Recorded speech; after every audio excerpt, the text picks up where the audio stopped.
ഓം ശാന്തി. ജീവിതത്തിൽ സംഘർഷങ്ങളും തോൽവികളും അനുഭവിക്കേണ്ടി വരുമ്പോൾ പലപ്പോഴും മനുഷ്യന്മാർ നിരാശയുടെ പടുകുഴികളിൽ വീഴാറുണ്ട്. ഞാൻ ഓർത്തു പോവുകയാണ്, പലപ്പോഴും എൻ്റെ അടുത്ത് പലരും മെസ്സേജ് അയക്കും.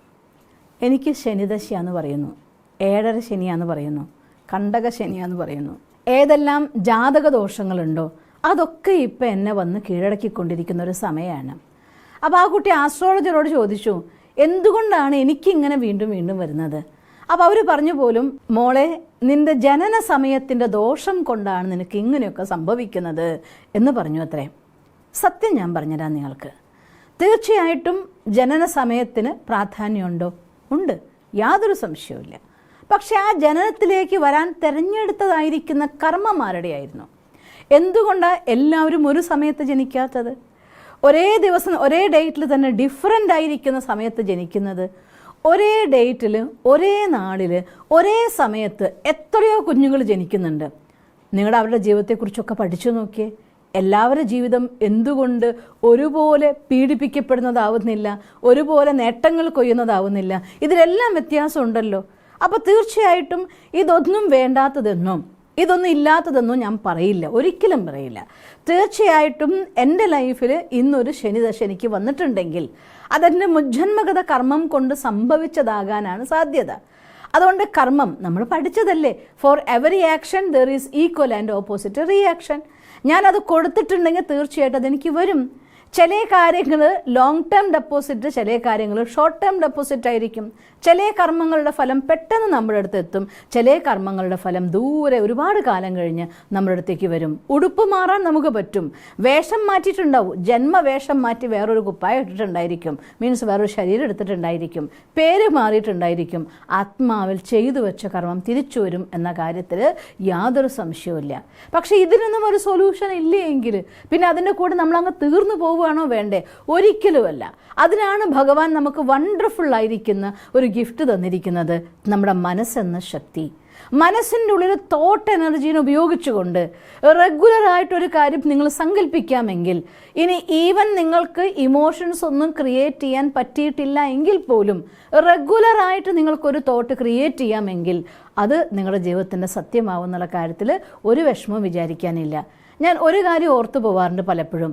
ഈ കർക്കിടക മാസത്തിൽ രാമായണം വായിച്ചുകൊണ്ടിരിക്കുമ്പോൾ, രാമായണം പറഞ്ഞു കൊടുത്തുകൊണ്ടിരിക്കുമ്പോൾ എൻ്റെ മനസ്സിൽ എപ്പോഴും ഓടിയെത്താറുള്ളൊരു ചിത്രമാണ്, ജീവിതത്തിൽ സംഘർഷങ്ങൾ നിറഞ്ഞതായിരിക്കുന്ന ഒരു ജീവിതം കാണുന്നുണ്ടെങ്കിൽ, ഫെയിലിയറിൻ്റെ മാക്സിമം ആയിരിക്കുന്ന പോയിന്റിൽ ഒരു മനുഷ്യൻ എങ്ങനെ പ്രതികരിക്കണം എന്ന് കാണുന്നുണ്ടെങ്കിൽ, തൻ്റെ വീട്ടുകാർ തന്നെ ഇറക്കി വിടുന്ന ഒരു സമയം വരുമ്പോൾ ഇനി എനിക്ക് ഈ ലോകത്ത് ആരുമില്ലല്ലോ എന്ന് നിങ്ങൾ ചിന്തിച്ചു പോകുന്ന ഒരു നിമിഷം വരുന്നുണ്ടെങ്കിൽ രാമായണം ഒന്ന് മറച്ചു നോക്കേണ്ടിയിരിക്കുന്നു. രാമൻ്റെ കഥ. നാളെ തൻ്റെ കൊട്ടാരത്തിലെ ചക്രവർത്തിയാകുമെന്ന് നിശ്ചയിച്ച് അതിന് വേണ്ടതായിട്ട് ഒരുക്കങ്ങൾ ചെയ്തു, സാധന ചെയ്തു, പ്രത്യേക പൂജാവിധികൾ കഴിഞ്ഞു.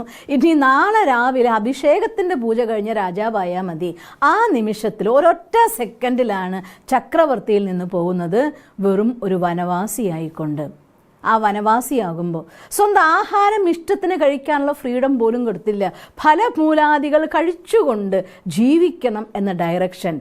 ഏത് വസ്ത്രം കാട്ടിൽ അണിയണമെന്ന് നിശ്ചയിക്കാൻ പറ്റില്ല. മരവുരി അണിഞ്ഞുകൊണ്ട് രാജകീയ വസ്ത്രങ്ങൾ അണിഞ്ഞ് സർവാഭരണ വിഭൂഷിതനായിട്ട് കൊട്ടാരത്തിൻ്റെ പട്ടുമെത്തയിൽ ഉറങ്ങിയ ഒരാൾക്ക് പിറ്റേ ദിവസം രാവിലെ നടന്നു പോവാനായിട്ട് ആജ്ഞ കൊടുക്കുകയാണ്. മരവുരി അണിഞ്ഞുകൊണ്ട്, ജടകൾ അണിഞ്ഞുകൊണ്ട്, തൻ്റെ ജീവിതം ഫലമൂലാദികൾ കഴിച്ചുകൊണ്ട് വെറും ഒരു സന്യാസിയായിക്കൊണ്ട് ജീവിക്കണം എന്നുള്ളതായിരിക്കുന്ന വീഴ്ച. ഇതിനേക്കാൾ മേലെ നിങ്ങളുടെ ആരുടെയും ജീവിതത്തിൽ സംഭവിച്ചിട്ടുണ്ടായിരിക്കില്ലല്ലോ. പതുക്കെ പതുക്കെ നമ്മളൊക്കെ വീണു. രാമൻ്റെ ലൈഫിൽ പതുക്കെയല്ല വീണത്, ഏറ്റവും ടോപ്പ് നേരെ താഴത്തേക്ക്. ചില ആളുകൾ കാർ ഡ്രൈവിങ്ങിനൊക്കെ പോകുമ്പോൾ, ആ കാറോട്ട മത്സരങ്ങളിൽ പങ്കെടുക്കുന്ന ആളുകൾ ഏറ്റവും ടോപ്പായിട്ട് പോയി അതിൻ്റെ പീക്കായിരിക്കുന്ന ഒരു ആക്സിഡൻ്റ് ഉണ്ടായി ഒന്നും പറ്റാതെ കിടക്കുന്ന അങ്ങനൊരവസ്ഥ രാമൻ്റെ അവസ്ഥയായിട്ട് നമുക്ക് പറയാം. അതുപോലെയാണ് രാമൻ്റെ ജീവിതത്തിൽ. ഇനി നമ്മുടെ ജീവിതത്തിൽ പറഞ്ഞാൽ നമ്മൾ പറയും ശനിദശയായി എന്ന്. പക്ഷേ രാമൻ അതല്ല വിചാരിച്ചത്, ഇതെൻ്റെ ജീവിതത്തിൻ്റെ ഉദ്ദേശം, അവതാരത്തിൻ്റെ ഉദ്ദേശം നേടാനാണ് എന്ന്. നമുക്കും നമ്മുടെ ജീവിതത്തിൽ ഒരു തോൽവി ഉണ്ടാകുമ്പോൾ, ഇനി എനിക്കും അങ്ങോട്ട് ചിന്തിക്കാനില്ല എന്നൊരു നിമിഷം വരുമ്പോൾ സമാധാനിക്കുക. വീഴ്ചയുടെ മാക്സിമത്തിലെത്തിയല്ലോ, ഇനി ഇവിടെ ഒരു ഫുൾ സ്റ്റോപ്പ് ഇടുക. എങ്ങനെ ഫുൾ സ്റ്റോപ്പ് ഇടണം? വീഴ്ചയെക്കുറിച്ച് വീണ്ടും വീണ്ടും വീണ്ടും ചിന്തിച്ചിട്ട് അതിനെക്കുറിച്ച് മാത്രം ഓർത്ത് കരഞ്ഞ് വിലപിച്ചിട്ട് നിങ്ങൾ വീണ്ടും വീണ്ടും താഴേക്കുള്ള കുഴി കുഴിക്കാം എന്നല്ലാതെ കയറി വരാൻ ഒരു മനുഷ്യനും സാധ്യമല്ല. ഇത് നിർബന്ധമായിരിക്കുന്ന കാര്യമാണ്. നമ്മുടെ എനർജി മാത്രമേ നമ്മളിലേക്ക് ആകർഷിക്കപ്പെടൂ. അതുകൊണ്ട് നമുക്ക് ഏറ്റവും ആദ്യം ചിന്തിക്കേണ്ട ഒരു കാര്യം, വീഴ്ച എൻ്റെ അറിവിൽ, എൻ്റെ അനുഭവത്തിൽ, അഥവാ എൻ്റെ ലൈഫിൽ ഞാൻ മാനിക്കുന്നു, എനിക്കിനി വീഴാൻ ബാക്കിയൊന്നുമില്ല, അതുപോലെ ഞാൻ എത്തിയെന്ന്. അപ്പോൾ മനസ്സിലാക്കി ഇനി വീഴ്ചയില്ല, അവിടെ ഫുൾ സ്റ്റോപ്പ് ഇട്ടു. ഇനി കുറച്ച് സമയം ഈ പുഴു, അത് ചെടി തിന്ന് പൂവ് തിന്ന് നടക്കുന്ന പുഴു ബട്ടർഫ്ലൈ ആയിട്ട് ഉയരും മുന്നേ അത് കുറച്ചു കാലം പ്യൂപ്പയായിട്ട് കിടക്കും. ജീവിതത്തിൽ അതികഠിനമായിരിക്കുന്ന രീതിയിൽ ഒരു വീഴ്ച നിങ്ങൾക്ക് വന്നുവെങ്കിൽ കുറച്ച് സമയം അവനവന് വേണ്ടി, മിനിമം ഒരു 3 മാസ കാലഘട്ടം മറ്റെല്ലാ കാര്യങ്ങളും പറഞ്ഞോട്ടെ, പറയുന്നവർ പറയട്ടെ, നടക്കുന്ന എല്ലാ സീനും നടക്കട്ടെ. നമുക്കൊന്നും ചെയ്യാനില്ലല്ലോ, ചെയ്യാനുണ്ടെങ്കിലല്ലേ ചെയ്യാൻ പറ്റൂ. ചെയ്യേണ്ടത് എവിടെയാണ്? നമ്മളെ ഒന്ന് ശക്തിപ്പെടുത്താൻ വേണ്ടി, മനസ്സിനെ സ്ട്രോങ് ആക്കാൻ വേണ്ടിക്കൊണ്ട്, മറ്റു കാര്യങ്ങളിൽ നിന്നൊക്കെ മാറ്റിവെച്ചുകൊണ്ട് ഒരു 90 ദിവസം നമ്മളിൽ പ്രവർത്തിക്കാൻ വേണ്ടി നമ്മൾ ഉള്ളിലേക്ക് വരികേണ്ടിയിരിക്കുന്നു. മറ്റെല്ലാ ആക്ടിവിറ്റികളിൽ നിന്നൊന്ന് വിഡ്രോ ചെയ്തുകൊണ്ട് കുറച്ച് സമയം നമുക്ക് നോക്കിയെടുത്ത് നമ്മളെ ശക്തിയാക്കാൻ നല്ല കാര്യങ്ങൾ വായിച്ച് പഠിച്ച്, ഒന്നുകിൽ നിങ്ങൾക്ക് ഏതെങ്കിലും ഗുരുക്കന്മാരുടെ അടുത്ത് എത്താൻ പറ്റുമോ അവരുടെ അടുത്ത് എത്തിക്കോളൂ, ഒരു മെൻറ്ററുടെ അടുത്ത് പോകാൻ പറ്റുമോ അവരുടെ അടുത്ത് പോകൂ, അതല്ലെങ്കിൽ ഏതെങ്കിലും രീതിയിൽ സത്സംഗത്തിൽ പോകാൻ പറ്റുമോ അവിടെ പോയിക്കോളൂ. വഴി ഏത് വേണം എന്ന് നിങ്ങൾക്ക് നിശ്ചയിക്കാം, പക്ഷെ ഒരു വഴി തിരഞ്ഞെടുത്തേ പറ്റൂ, അതിൽ യാതൊരു സംശയവുമില്ല. ആ സമയത്ത് നിങ്ങളുടെ സങ്കല്പത്തിൽ, മനസ്സിൽ, നമ്മുടെ വ്യക്തിത്വത്തിൻ്റെ ഉള്ളിൽ മുറിവുകളെ ഏൽക്കാതെ പ്രൊട്ടക്റ്റ് ചെയ്തുകൊണ്ട് അതിനെ പവർഫുള്ളാക്കാൻ നിങ്ങൾ ശ്രമിക്കുകയാണ് എങ്കിൽ യാതൊരു സംശയവുമില്ല, നമുക്ക് മുന്നോട്ട് പോകാനുള്ള വഴി തുറന്നു കിട്ടും. യാത്രയിൽ വരുന്ന എല്ലാ വിഘ്നങ്ങളെയും പതുക്കെ പതുക്കെ അതിജീവിച്ചുകൊണ്ട് വീണ്ടും അയോധ്യാപതിയാവാൻ അഥവാ രാജാവാൻ നമുക്ക് സാധിക്കും. അതിൽ യാതൊരു സംശയവുമില്ല. ഒരു ദിവസം കൊണ്ട് വനവാസിയായ രാമൻ പിറ്റേ ദിവസം പോയിട്ട് രാവണനെ കൊന്ന് തിരിച്ചു വരികയല്ല. ആ ജീവിതം നമുക്ക് കാണിച്ചു തരുന്നുണ്ട്.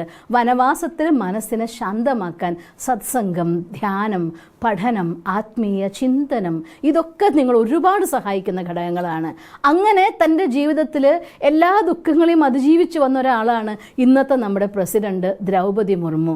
ജീവിതത്തിൻ്റെ കഠിനമായ സാഹചര്യം വന്നപ്പോൾ സ്വയം തന്നെത്താൻ തന്നെ അവനവനിലേക്ക് വലിഞ്ഞുകൊണ്ട്, സ്വയം അവനവനെ ശക്തിപ്പെടുത്തുകൊണ്ട്, പോസിറ്റീവായി ചിന്തിച്ചുകൊണ്ട്, പോസിറ്റീവായി ചിന്തിക്കുന്ന ആളുകളുടെ സംഘത്തിൽ വന്നുകൊണ്ട്, ബ്രഹ്മകുമാരി ഈശ്വരി വിശ്വവിദ്യാലയത്തിൻ്റെ സംഘത്തിൽ വന്നുകൊണ്ട് നല്ല കാര്യങ്ങൾ വായിച്ചും പഠിച്ചും മനസ്സിലാക്കി ഈശ്വരനെ തൻ്റെ കൂട്ടാക്കിക്കൊണ്ട് ഇന്ന് ആ അവസ്ഥയിൽ നിന്ന് നമ്മുടെ ഭാരതത്തിൻ്റെ 1ാം നമ്പർ സ്ഥാനത്തേക്ക് ഉയർന്നുവെങ്കിൽ ഇതിനേക്കാൾ വലിയൊരു മോഡൽ നമുക്കെന്തിനു വേണം? ജീവിതത്തിൽ എവിടെയാണെങ്കിലും നിങ്ങൾ ഏതെങ്കിലും ഒരു ഗുരുവിൻ്റെ അടുത്ത്, ഒരു മെൻറ്ററുടെ അടുത്ത്, അല്ലെങ്കിൽ ഒരു സത്സംഗത്തിൻ്റെ അടുത്ത്, അഥവാ നിങ്ങൾ അത്തരത്തിൽ സപ്പോർട്ട് ചെയ്യാനും മോട്ടിവേറ്റ് ചെയ്യാനും ഒരാളുണ്ടെങ്കിൽ അവരുടെ അടുത്ത് തീർച്ചയായിട്ടും ഒരു സപ്പോർട്ട് നിങ്ങൾ എടുത്തേ പറ്റൂ. മിനിമം 90 ഡേയ്സ് നമ്മുടെ മനസ്സിനെ ശാന്തമാക്കി പവറാക്കി. ആ സന്ദർഭത്തിൽ നിങ്ങൾ നോക്കിയാൽ വനവാസത്തിൽ രാമൻ്റെ യാത്രയ്ക്കുള്ളിൽ ഓരോരോ രാക്ഷസന്മാർ കബന്ധൻ വന്നു. ആഹാരത്തെക്കുറിച്ച് മാത്രം ചിന്തിക്കുന്ന ആളുകൾ.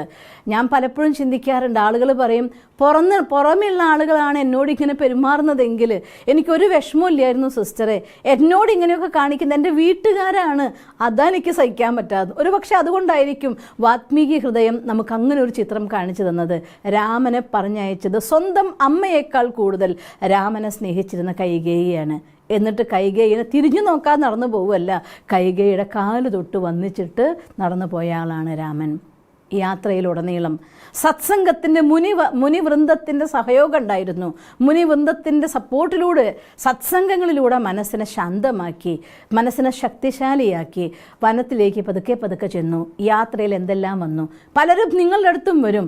നമ്മുടെ ജീവിതയാത്രയിൽ ഇന്നലെ നമ്മളിലൂടെ എല്ലാ സുഖം അനുഭവിച്ചവർ ഇന്ന് നമുക്കത് കൊടുക്കാനാവില്ല എന്ന് കാണുമ്പോൾ നിങ്ങൾ എന്തിനു കൊള്ളും, എനിക്ക് അത് തരാനാവില്ല, നിങ്ങൾക്ക് ഇത് തരാൻ പറ്റില്ല, നിന്നെക്കൊണ്ട് അതിന് കഴിവില്ല, നിന്നെക്കൊണ്ട് ഇതിന് കഴിവില്ല, അവർക്ക് വേണ്ട സുഖ സൗകര്യത്തിൻ്റെ സാധനങ്ങൾ, അവർ നിങ്ങളിൽ നിന്ന് പ്രതീക്ഷിക്കുന്ന കാര്യങ്ങൾ കിട്ടാതെ വരുമ്പോൾ കുത്തിപ്പറയാറ്റിന് ഒരുപാട് പേര് വരും. കഥയിൽ എഴുതി വച്ചിരിക്കുകയാണ് ഒരു കബന്ധനെ. ആഹാരത്തെക്കുറിച്ച് മാത്രം ചിന്തിക്കുന്ന മനുഷ്യന്മാർ, വയറിൽ തലയുള്ള രാക്ഷസൻ കബന്ധൻ എന്ന് വെച്ചാൽ അർത്ഥം ആഹാരത്തെക്കുറിച്ച് മാത്രം ചിന്തിക്കുന്ന ആളുകൾ. തൻ്റെ വിദ്യയുടെ, തൻ്റെ എഡ്യൂക്കേഷൻ്റെ, തൻ്റെ കഴിവിൻ്റെ, തൻ്റെ എക്സ്പെർട്ടീസിൻ്റെ വില അഹങ്കരിക്കുന്ന ആളുകൾ നേരെ തല തിരിഞ്ഞുകൊണ്ട് രാക്ഷസീയ സംസ്കാരവുമായി വരുമ്പോൾ, വിദ്യ കൊണ്ട് പ്രബുദ്ധരാകുവിൻ എന്ന് പറഞ്ഞതിന് പകരം വിദ്യ കൊണ്ട് അഹങ്കാരികളായിരിക്കുന്ന കുറേ ആളുകൾ ആ സമയത്ത് അവരുടെ മുഖം നിങ്ങളോട് തീർച്ചയായിട്ടും കാണിക്കാം. Never mind.